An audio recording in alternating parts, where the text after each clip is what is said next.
Over the past few years, the prices of food, fuel, transportation, and daily necessities have increased significantly. From grocery shopping to filling up at the petrol station, consumers are noticing that their daily expenses are steadily rising. News headlines around the world continue to report about increasing prices and the rising cost of living. Many consumers across the globe are finding it harder to manage their expenses as essential goods become more expensive.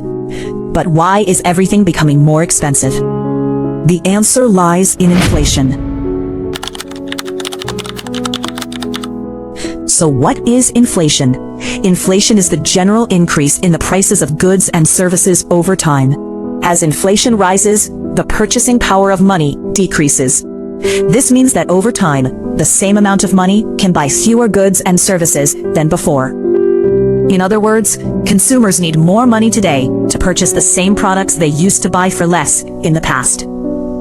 For example, a meal that cost Rm10 several years ago may now cost Rm15 today due to inflation. While moderate inflation is a normal part of a growing economy, high inflation can create serious economic challenges for individuals and businesses alike. Hello everyone, today I will explain the main causes of inflation.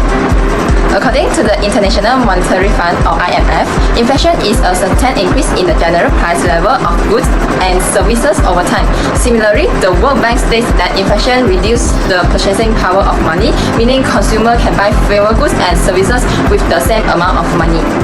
There are three major causes of inflation, which is demand pull inflation, cost pull inflation, and increase in the money supply. First, demand pull inflation. Demand pull inflation occurs when the demand for goods and services increase faster than the economic's abilities to produce them. When consumers are willing and able to spend more, but supply cannot keep with the same increase in demand, price will tend to rise. For example, during festive seasons such as Hari Raya, the demand for food, clothing, transportation, and accommodation increases significantly. As more people compete to purchase with the same goods and services, businesses may raise their price.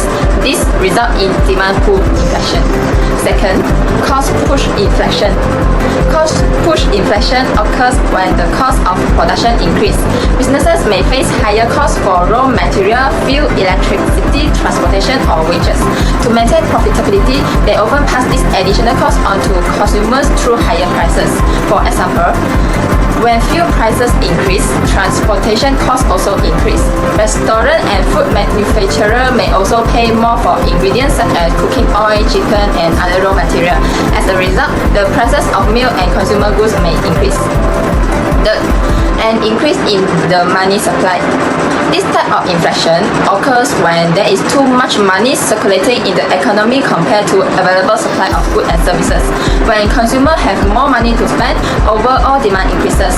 If production does not increase at the same rate, prices will rise. For example, increased consumer spending, easy access to credit, or expansionary monetary policies can increase the amount of money in circulation. When demand grows faster than supply, inflation may occur. Today I will explain about three main types of inflation, which are demand pull inflation, cost push inflation, and imported inflation, along with simple real-life scenarios and examples. Firstly, demand pull inflation happens when the demand for goods and services is higher than the supply available. In this situation, too many consumers are trying to buy limited goods, which causes prices to increase. A good example is during festive seasons, such as Hari Raya or Chinese New Year in Malaysia. During these periods, many people travel and shop at the same time.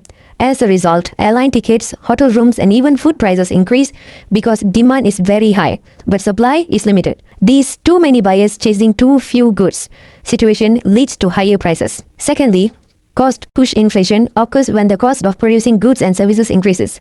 Businesses then raise their prices to cover these higher costs. For example, if fuel prices increase, transportation becomes more expensive. This affects the cost of delivering goods such as food and groceries. So prices in supermarkets also rise. Another example is when wages increase, companies may raise product prices to maintain their profit levels. Similarly, if raw materials like wheat or metal become more expensive, the final product price will also increase. Lastly, Imported inflation happens when imported goods become more expensive due to weakening currency. In Malaysia, this is especially important because many goods are imported. When the Malaysian ringgit weakens against foreign currencies like the US dollar, imported products cost more. For example, electronics such as smartphones, cars, and even food ingredients like wheat become more expensive because more ringgit is needed to buy the same amount of foreign goods. This increase in import costs eventually leads to higher prices for consumers. Inflation does not only affect the prices of goods and services, but it also has a significant impact on economic stability. Economic stability refers to a condition where an economy experiences steady growth, controlled prices, stable employment, and a healthy financial system. One impact of inflation on economic stability is slower economic growth. When prices continue to increase, consumers may reduce their spending because products and services become more expensive. Lower spending can reduce demand in the market, leading to slower business activities and weaker economic growth. Another impact is the increase in interest rates. To control inflation, central banks often raise interest rates. Higher interest rates make borrowing money more expensive for both individuals and businesses. As a result, people may spend less, and businesses may postpone investments or expansion plans. Inflation can also create uncertainty for businesses. Companies may find it difficult to predict future production costs, prices, and profits. This uncertainty may reduce business confidence and discourage companies from making long-term investments. As operating costs increase, businesses may try to reduce expenses by slowing recruitment or reducing expansion activities. In some situations, prolonged inflation can contribute to higher unemployment levels, which may affect overall economic stability. High inflation can create uncertainty in financial markets and reduce confidence among investors and consumers. If inflation remains uncontrolled, it can create economic imbalances and increase financial risks. So far, we've seen how inflation happens, who it hurts, and why it matters for our economy. But here's the most important question. What can we actually do about it?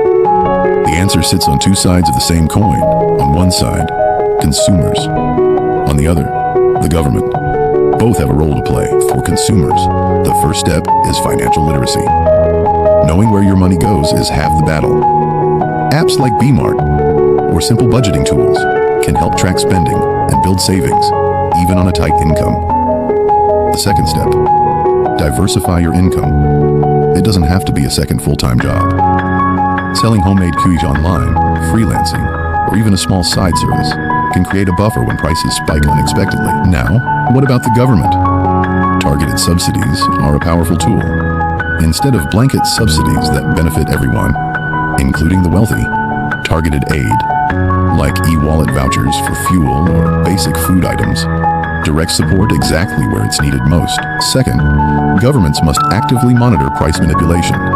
Agencies like KPDN, Ministry of Domestic Trade and Cost of Living, play a critical role in ensuring that middlemen and retailers don't exploit inflation as an excuse for profiteering.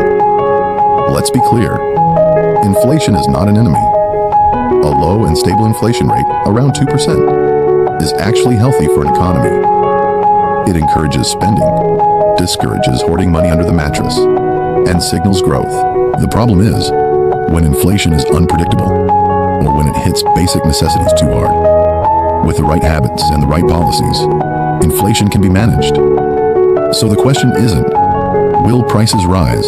Because they always will. The question is, are we listening to the signal before it becomes a crisis? Inflation is a major economic issue that affects both consumers and overall economic stability. It influences the cost of living, business operations, and the financial well-being of individuals and families. Global events such as wars, political conflicts, and international tensions can worsen inflation by increasing oil prices and raising production and transportation costs. As these costs rise, businesses may have no choice but to increase the prices of goods and services. As a result, consumers face increasing financial pressure, while economies around the world experience uncertainty and instability. Understanding inflation helps societies prepare for future economic challenges. It allows individuals to make better financial decisions, manage their spending wisely, and plan for the future in a more informed way.